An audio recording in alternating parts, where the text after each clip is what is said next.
नमस्कार, जय श्री राम। ममता बनर्जी ने किस तरीके से हिंदुओं को मारा, हिंदुओं को मारकर आज वो तीसरी बार शपथ ले रही है। और ये शपथ आखिर इनको क्यों लेने दिया गया, आखिर इनको इन पर कार्रवाई क्यों नहीं गई। इनको मुख्यमंत्री बनने का कोई हक नहीं।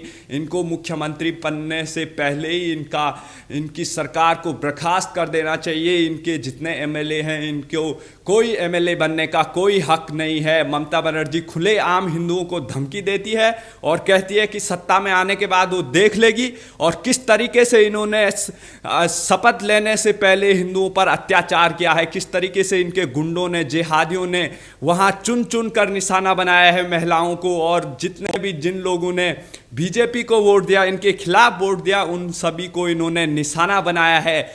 और यहाँ तक कि पुलिस इस पर मूक दर्शक बनी रही, क्योंकि वो ममता बनर्जी के ही इशारों पर काम करेंगे। और किस तरीके से ममता के जिहादियों ने बंदूकें लहराई थी जीत के बाद, किस तरीके से उन्होंने पेट्रोल बम से जश्न मनाया था। और हिंदुओं के साथ उन्होंने जो अत्याचार किया है पश्चिम बंगाल में, किस तरीके से हजारों हिंदू सड़कों पे आ गए थे, वो खेतों में चले गए थे टीएमसी के आतंकवादियों और जिहादियों से बचने के लिए।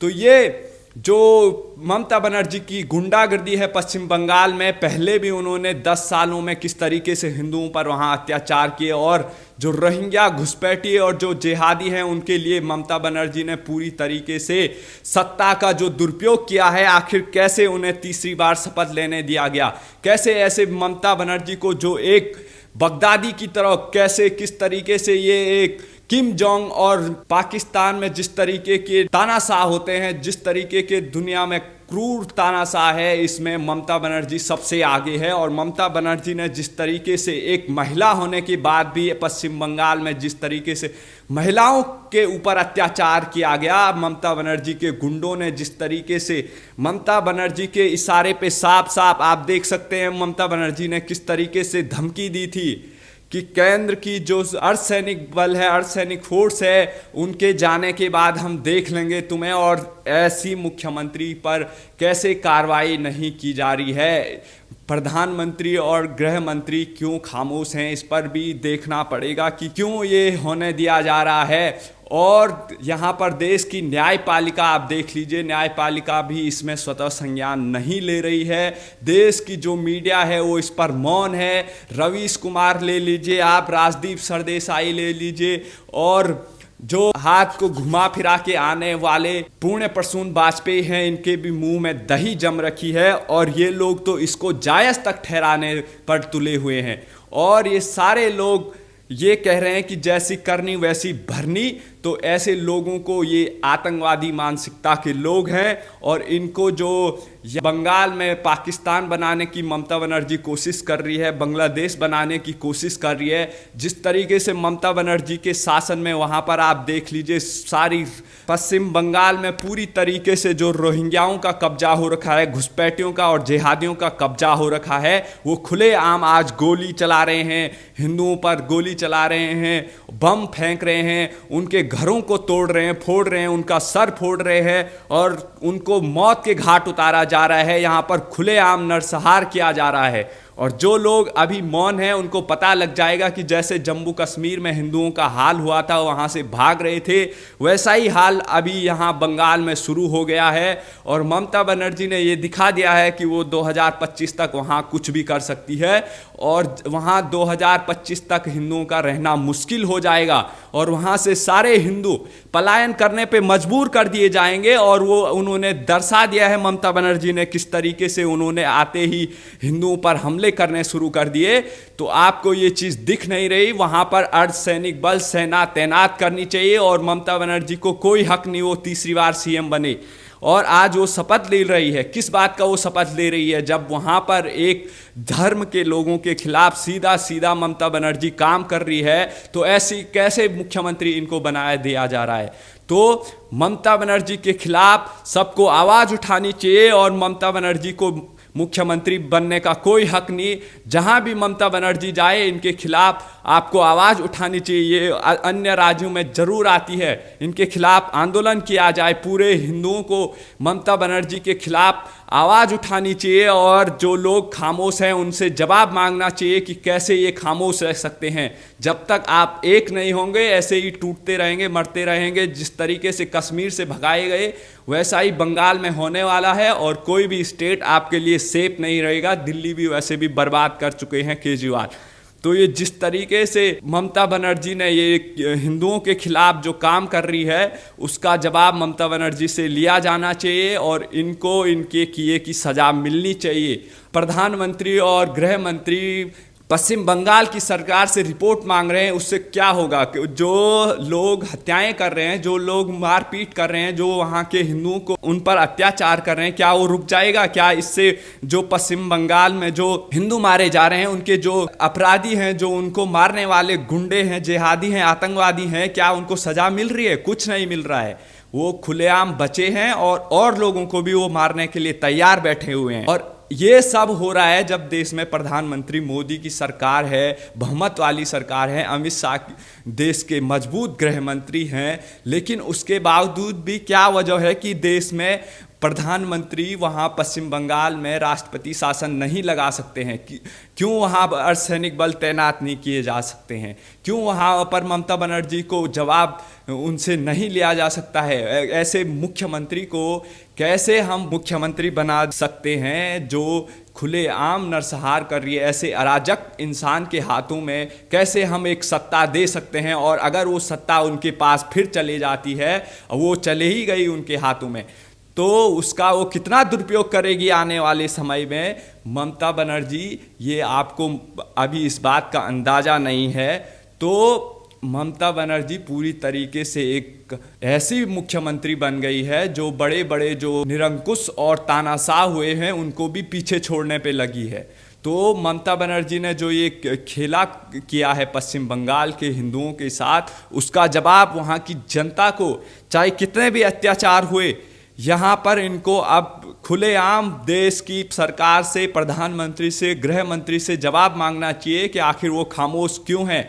इस चीज़ से कुछ होने वाला नहीं है कि उनसे रिपोर्ट मांगी जाए, उनसे बात की जाए और धरने किए जाए, प्रदर्शन किए जाए। ये चीज़ इस समस्या का समाधान नहीं हो सकता है। आप थोड़े देर के लिए वहाँ उन परिवार वालों से मिलने तो जा सकते हैं, लेकिन ये समाधान नहीं है। फिर वही दोबारा वैसे ही हालात बनाए जाएंगे, फिर आप धरना देंगे, फिर जवाब मांगेंगे।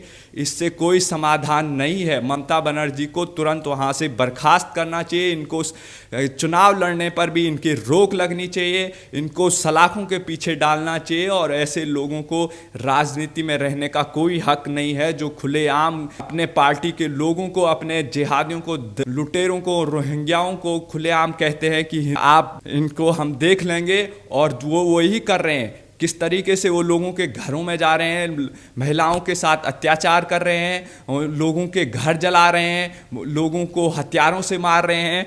और ऐसे अराजक मुख्यमंत्री को कैसे इस देश की सरकार सहन कर रही है, कैसे इनको ये सब करने दे रही है, ये एक सवालिया निशान है। अगर ऐसे ही हालात बने रहे तो केंद्र सरकार कि क्या ज़रूरत है इस देश में? ऐसे ही स्टेट को पावर दिए जाए और सारे अपनी मनमर्जी से काम करते रहें, कोई किसी को मारे, किसी को कोई मतलब नहीं है, बस रिपोर्ट मांग दे। इससे कुछ होने वाला नहीं है। सरकार को कड़े कदम उठाने चाहिए, वहाँ पर सेना तैनात करनी चाहिए, ममता बनर्जी को वहाँ से बर्खास्त करना चाहिए, राष्ट्रपति शासन लगाना चाहिए और टीएमसी की जो पार्टी है इसको भी चुनाव लड़ने का कोई हक नहीं होना चाहिए। एक पार्टी कैसे कह सकती है कि वो चुनाव के बाद देख लेंगी, और कैसे वो हिंदुओं को डरा रही है वहाँ पर, कैसे उनको वहाँ से भागने पर मजबूर कर दिया जा रहा है, कैसे उनको खुलेआम वो उनके समर्थक गोलियां मार रहे हैं, कैसे वो पेट्रोल बम बना रहे हैं, कैसे देश की सारी जो मीडिया है वो खामोश पड़ी हुई है।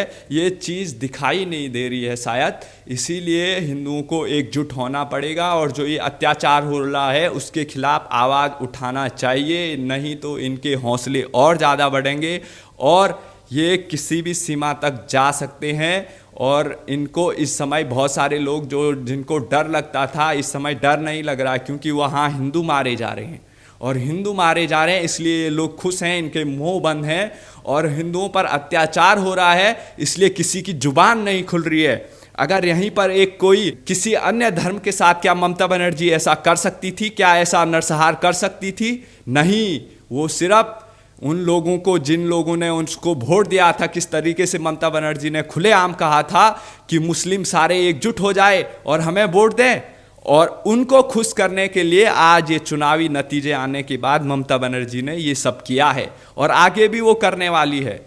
आप सोच सकते हैं, जो मुख्यमंत्री खुलेआम ये चीज़ कह रहा हो कि हम देख लेंगे, तो वो हिंदुओं के लिए अब शासन में आने के बाद क्या काम करेगी? कुछ नहीं। जो हिंदुओं की जान नहीं बचा पा रही, जो उनको मारने पे तुली है, ऐसी मुख्यमंत्री का पश्चिम बंगाल में और इस देश में कोई ज़रूरत नहीं है। ऐसे मुख्यमंत्री के होने और ना होने का कोई देश को फायदा नहीं है, और इनको इस पद से मुक्ति दिलानी चाहिए, इनको हटा देना चाहिए, इनको सलाखों के पीछे डालना चाहिए। और प्रधानमंत्री जी, कृपया आप अपनी पावर का इस्तेमाल कीजिए, गृह मंत्री जी अपना पावर का इस्तेमाल कीजिए, आपके लिए वो शक्तियाँ दी गई है, आपके पास बहुमत है, आप ऐसे खामोश नहीं रह सकते। अगर आप ऐसे खामोश रहेंगे तो जो लोग आपके समर्थक हैं, आपको वोट देते हैं, वो भी आपसे दूर होंगे।